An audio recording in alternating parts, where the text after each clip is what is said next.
During this difficult time, the Cowboys had much work to do. A long way from becoming America's team, Dallas was in the midst of a fourth straight losing season. Their team president had an innovative yet unproven approach to building a winner.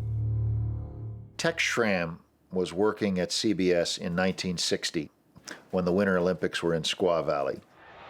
He was fascinated at that time with what the Olympics did with computers, how they were used to process results, medal standings, times. And so when he became the president and general manager of the Dallas Cowboys, he made it a point to find out more about computers. And he talked to some of these computer people and said, hey, listen, would there be a way to make this work if we fed information like heights, weights, speeds, and stuff of football players in here and you could rank them? And I said, computers can do anything.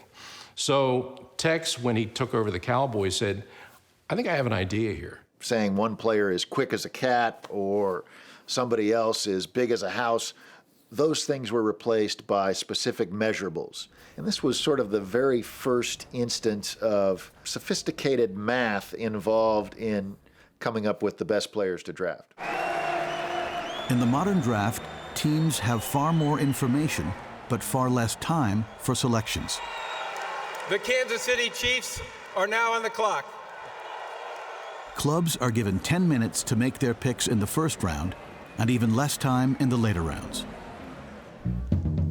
In 1964, there was no time limit between selections, and it ended up being the longest continuous NFL draft ever. The 20 rounds dragged on for 21 hours and 43 minutes. The first round alone lasted more than 8 hours for just 14 picks. The Cowboys took nearly 3 hours to select Scott Appleton, the player whose rights they traded only 2 weeks later. In the second round, they've got the 17th pick in the draft, incredibly high pick, so again, you want to be careful. And they want to draft Mel Renfro out of Oregon, but they're not sure about his health. We sent Dr. Slocum from Portland, Oregon, down to Eugene to check him out. While the doctor made the draft day trip to the University of Oregon, the Cowboys patiently awaited the results. They wanted assurances that Renfro's knee was okay. He'd had a knee injury in college. And because there was no time limit, Tex Schramm was damn well going to take as much time as he needed. In this case, they were on the clock for about 6 hours. And so the rest of the league waited. Vince Lombardi came up to us and started chuckling and laughing. He said, what's wrong? Did your computer break down? The Cowboys finally went ahead and chose Mel Renfro, and then converted the star running back to defensive back. Dallas was willing to take chances on players not only from different positions, but also different sports. In 1964, the Cowboys signed Michigan State basketball star Pete Gent and made him a receiver. In the 7th round, they selected world-class sprinter Bob Hayes, who would go on to win 2 gold medals in the 1964 Olympics. The record's still there out on the track, but I'm not there anymore. I'm out on the football field. But if I can get the ball, I'm quite sure that I do something with it. If not, I shouldn't be playing in Dallas. Many great track names have sought football fame, but Bob Hayes is a football player who just happens to be the world's fastest living human. Bullet Bob Hayes wasn't able to hit the NFL until a year after he was drafted. The Cowboys had chosen him as a futures pick, a player who still maintained college eligibility, even though his class was set to graduate.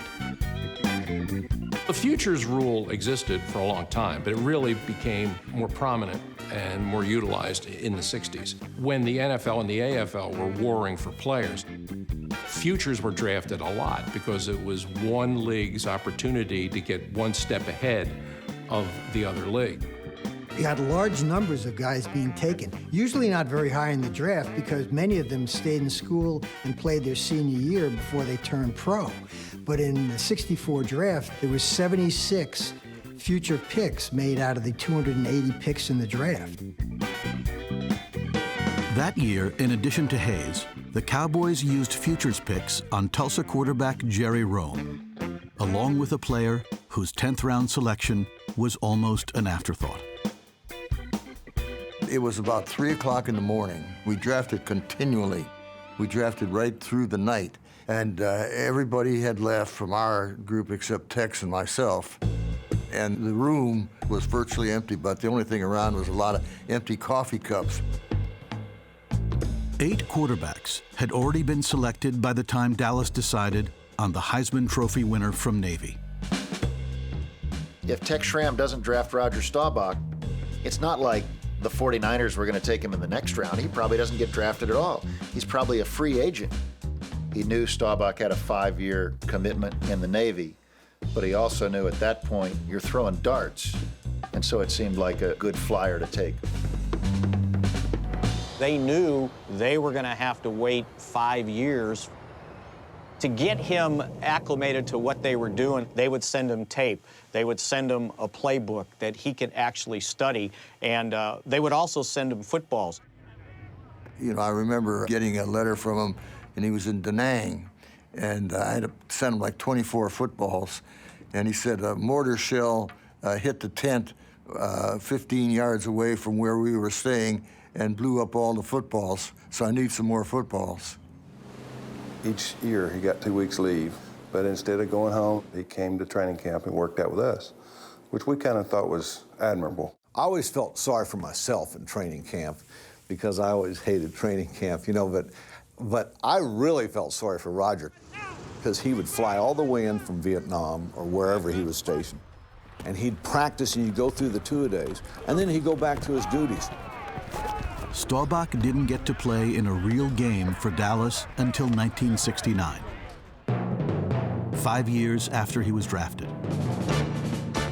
Yet the Cowboys' willingness to take a risk on Staubach, as well as Mel Renfro and Bob Hayes, gave them 3 future Hall of Famers in the same draft.